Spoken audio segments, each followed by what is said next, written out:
Wait a minute. There's racism in the Book of Mormon? During the time of the transatlantic slave trade, a theological idea called the curse of Ham was popularized to justify kidnapping and selling people from Africa. The curse of Ham doctrine stems from a gross misreading of the post-flood narrative. After Ham sins against his father, Noah declares in Genesis 9:25, "Cursed be Canaan, a servant of servants he shall be to his brothers." Noah curses Canaan because Canaan is Ham's son. In a way, it's like Noah's cursing the entire lineage of Ham. But slave traders took an unusual interpretation to this text. Ham's name in Hebrew, Ham, can mean hot, warm, burnt, or black. They said that Ham's curse must have been that he was made black, and so black people can be enslaved by the rest of mankind. And can you guess which founder of one of the world's largest cult groups subscribed to this doctrine?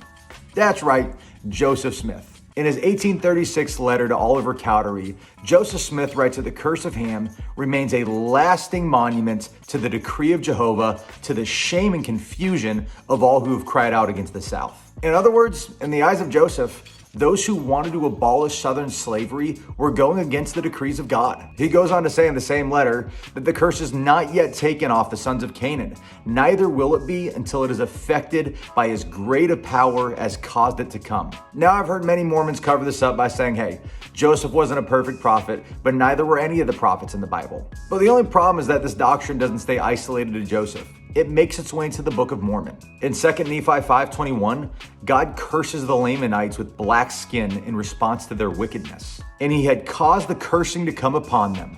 Wherefore, as they were white and exceedingly fair and delightsome, that they might not be enticing unto my people, the Lord did cause a skin of blackness to come upon them. And in 3 Nephi chapter 2, when some of the Lamanites join up with the righteous Nephites, the curse of black skin is taken away from them.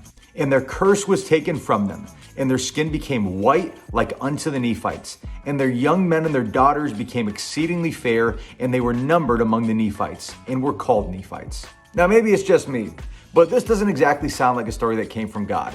It more sounds like a narrative that was concocted by a guy who had a bent against black skin. Because it is. So to my Mormon friends, let's leave the racist interpretations of the Bible in the past, which means leaving behind the Book of Mormon. But don't just leave Mormonism.